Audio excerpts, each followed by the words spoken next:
Thank you so much.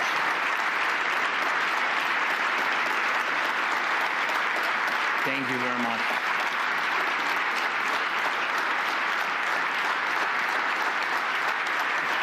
Thank you.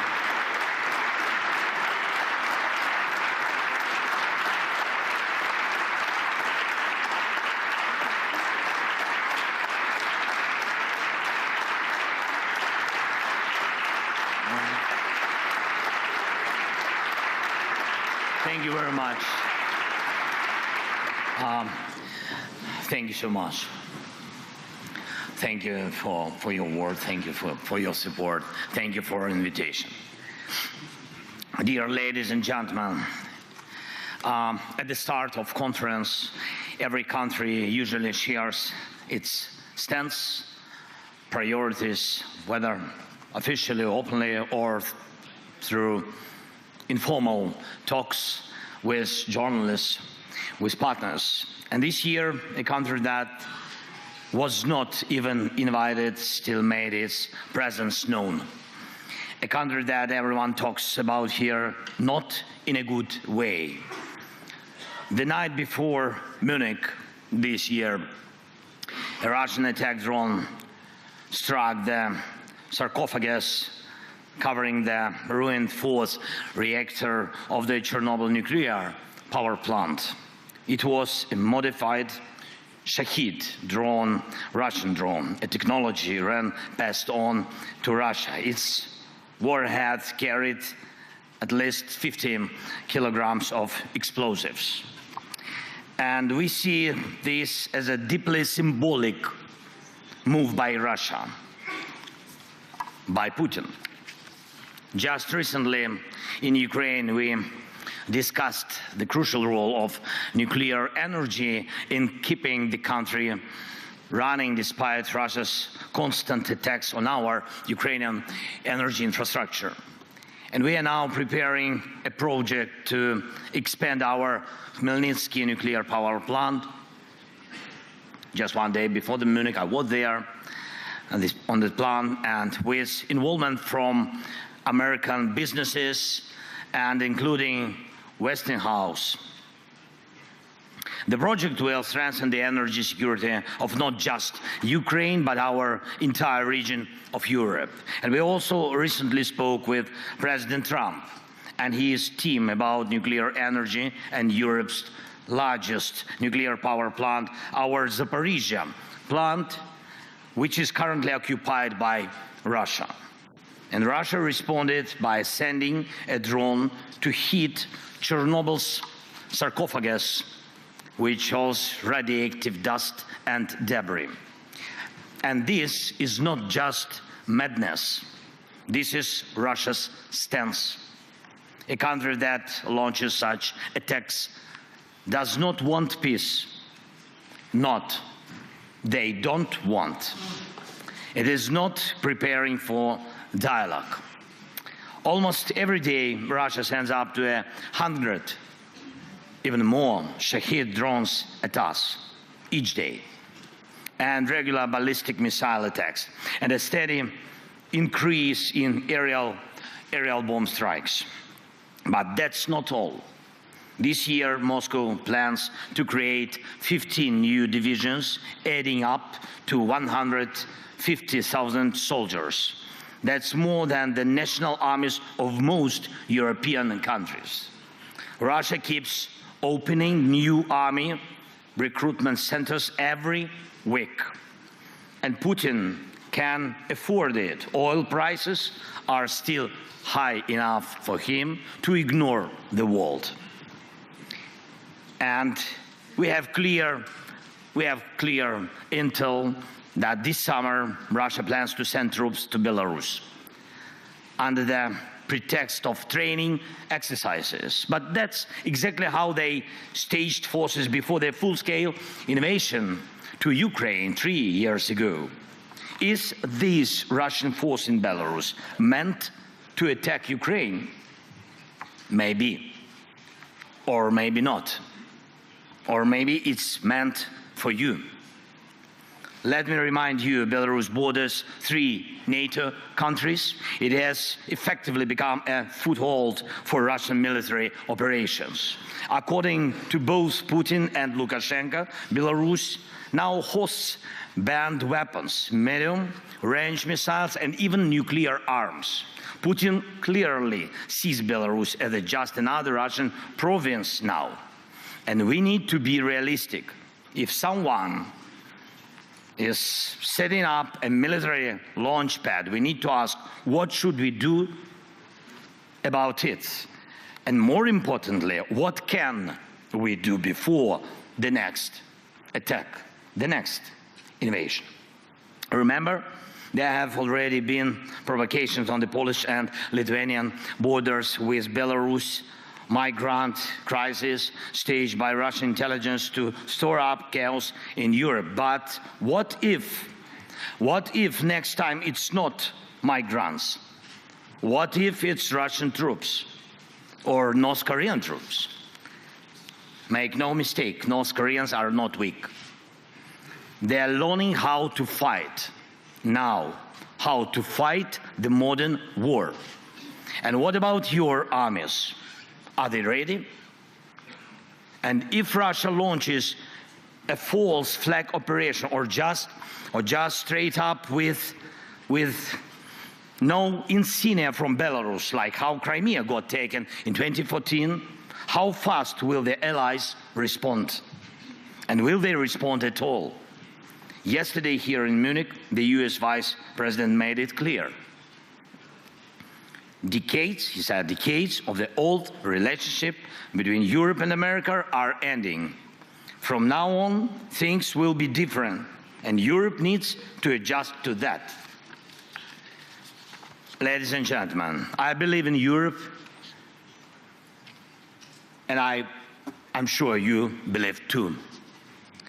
And I urge you to act for your own sake.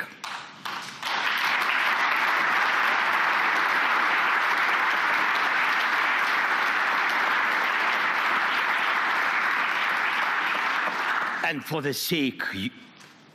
sake of Europe, people of Europe, your nations, your houses, your children, and our shared future. For this, Europe has to become self-sufficient, united by common strengths, Ukrainian and European. Right now, Ukraine's army, supported by global aid, thank you so much, is holding back Russia. But if not us, then who will stop them? Really? Let's be honest, now we can't rule out the possibility that America might say no to Europe on issues that threaten it. Many leaders have talked about Europe that needs its own military, an army of Europe. And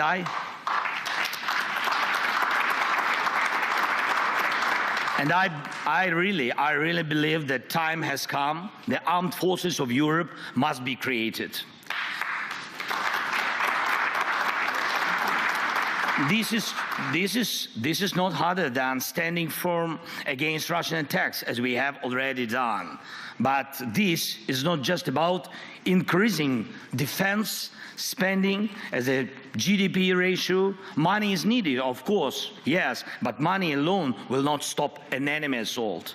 People and weapons don't come for free. But again, it's not just about budgets. It's about people realizing the need to defend their own home.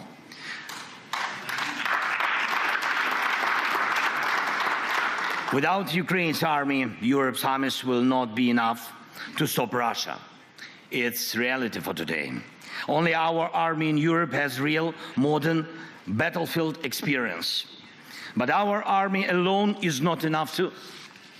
And we need what you can provide: weapons, training, sanctions, financing, political pressure, and unity. 3 years of full-scale war have proven that we already have the foundation for a united European military force. And now, as we fight this war and lay the groundwork for peace and security, we must build the armed forces of Europe so that Europe's future depends only on Europeans, and decisions about Europe are made in Europe.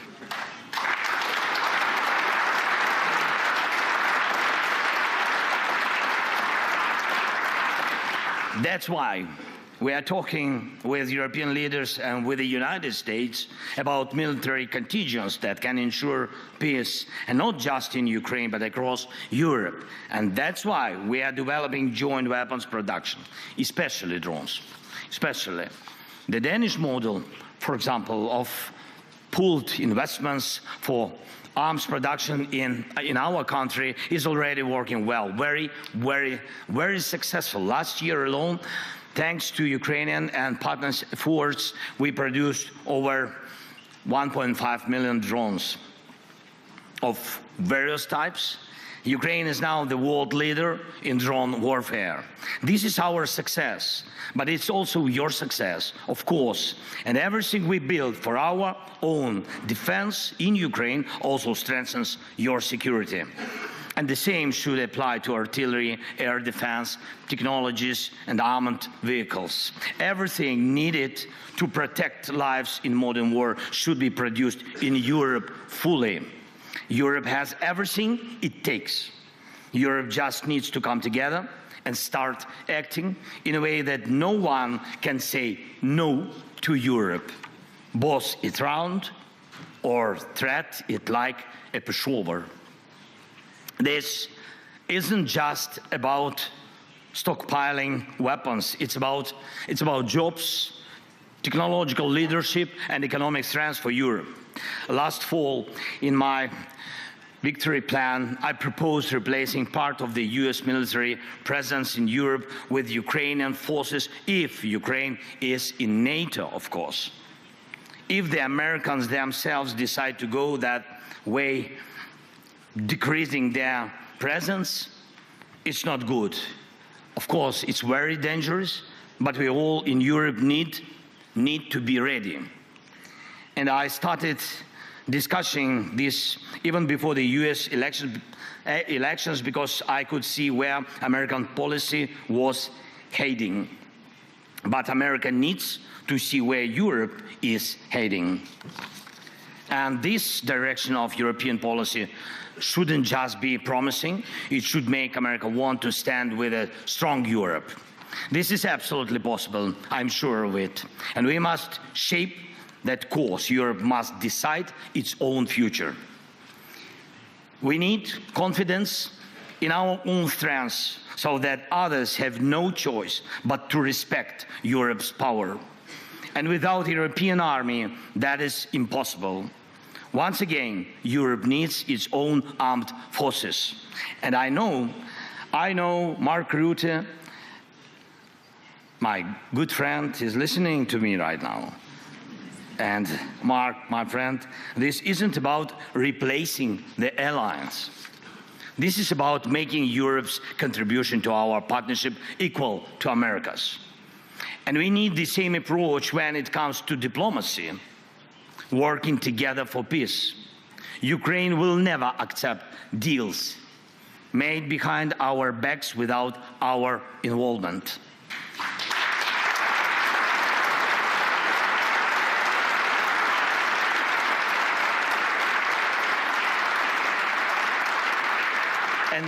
And the same rule should apply to all of Europe. No decisions about Ukraine without Ukraine, no decisions about Europe without Europe.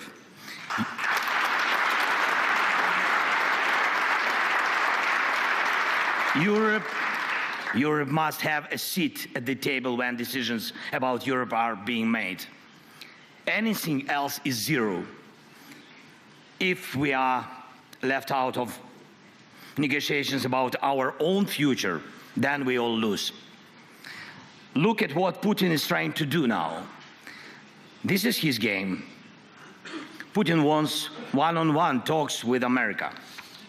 just like before the war, when they met in Switzerland and looked like to carve up the world. Next, Putin will try to get the US president standing on Red Square on May 9th this year, not as a respected leader, but as a probe in his own performance. We don't need that.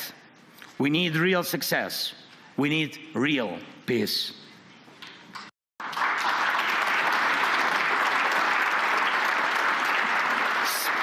Some in Europe may not fully understand what's happening in Washington right now, but let's focus on understanding ourselves right here in Europe. We must give strength to Europe first. Does America need Europe as a market? Yes, but as an ally? I don't know. For the answer to be yes, Europe needs a single voice, not a dozen different ones.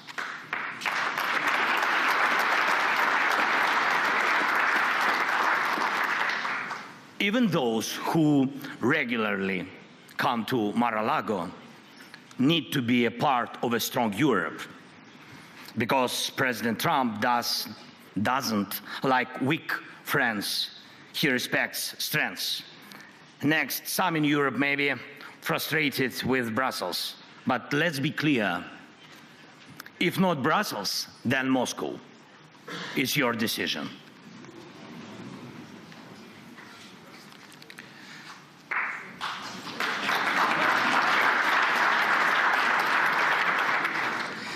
That's geopolitics. That's history. Moscow will pull Europe apart if we, as Europeans, don't trust each other. A few days ago, President Trump told me about his conversation with Putin.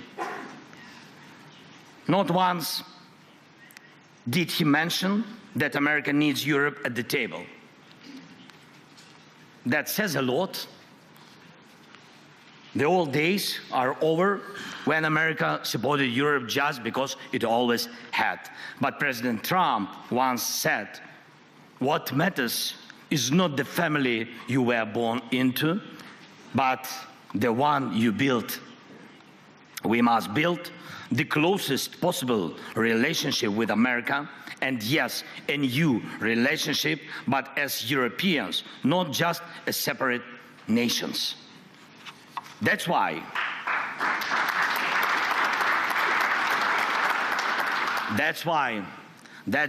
we need a unified foreign policy, a coordinated diplomacy, the foreign policy of common Europe, and let the end of this war be our first shared success in this new reality. And we are already working to make sure that on February 24th, the third anniversary of Russia's full-scale invasion, we can gather together in Kyiv and online.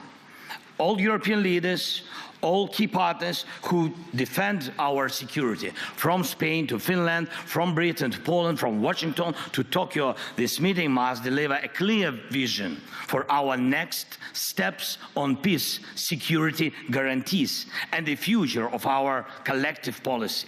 And I do not believe in security guarantees without America. Yes, it will be just weak, but America will not offer guarantees unless Europe's own guarantees are strong. And I also will not take NATO membership for Ukraine off the table. But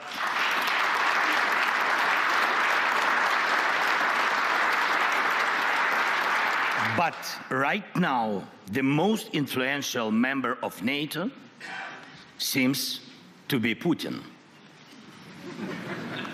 because his whims have the power to block NATO decisions. And that's despite the fact that it was Ukraine's army that stopped Russia, not a NATO country, not NATO troops, but only our people and our army. And there are no foreign armies fighting on Ukraine's side in this war, but Putin has lost almost 250,000 soldiers in this war. Over 610,000 have been wounded. Just in the Battle of Kursk, our troops eliminated nearly 20,000 Russian soldiers. We completely destroyed the North Korean units that Putin had to bring in because his own forces were not enough to hold back our counteroffensive. For over 6 months now, Ukrainians have been holding a foothold inside Russian territory, even though it was Russia that wanted to create a buffer zone inside our land in Ukraine. And I am proud of Ukraine. I am proud of our people.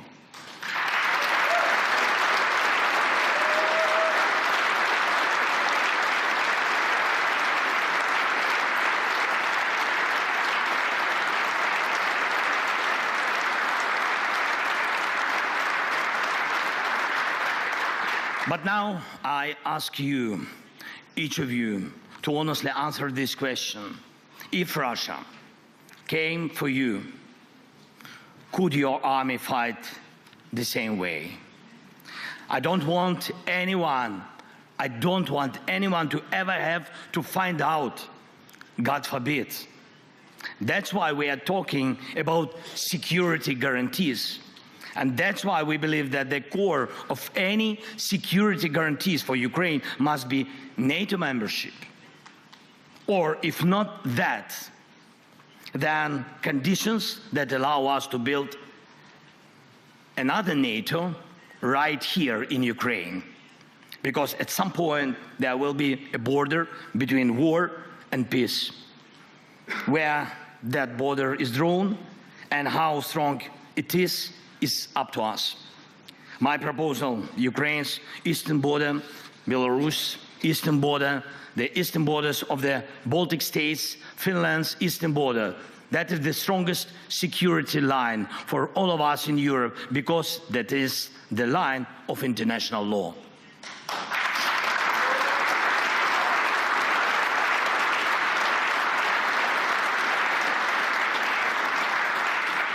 And do we still remember what international law is? Let's be honest, international law, these two words already sounds a bit outdated, but I believe that Europe's mission is to make sure international law still matters. And finally, one last point. What security guarantees can Putin offer? Before the war, many doubted whether Ukraine's institutions could withstand Russian and Putin's pressure, but in the end, it was Putin who faced an armed rebellion from within. He was the one who had to defend his own capital from his own warlords. That alone shows his weakness. So what happens to the million Russian troops currently fighting in Ukraine? Where they gonna fight if not in Ukraine? This is why we cannot just agree to a ceasefire without real security guarantees, without pressure on Russia, without a system to keep Russia in check, to fight us, Putin, pull troops from Syria, from Africa, from Caucasus, even from some part of Moldova. And right now, he faces a shortage of fighting forces. And if this war ends the wrong way, he will have a surplus of battle-tested soldiers who know nothing but killing and looting. And that is yet another reason why this war cannot be decided by just a few leaders, not by Trump and Putin, not by me and Putin, not by anyone here in Munich sitting down with Putin alone. We must apply pressure together to make real peace.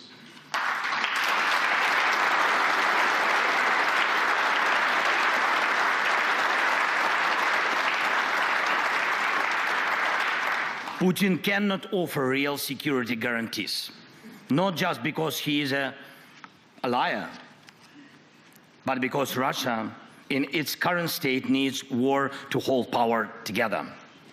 And the world must be protected from that. So, first, the armed forces of Europe as an upgrade to NATO. Second, a common European foreign policy. Third, a level of European cooperation that Washington has to take seriously. Fourth, international law. And fifth, keeping all pressure on Russia, because that the pressure is what guarantees peace, not Putin's words, not just some papers.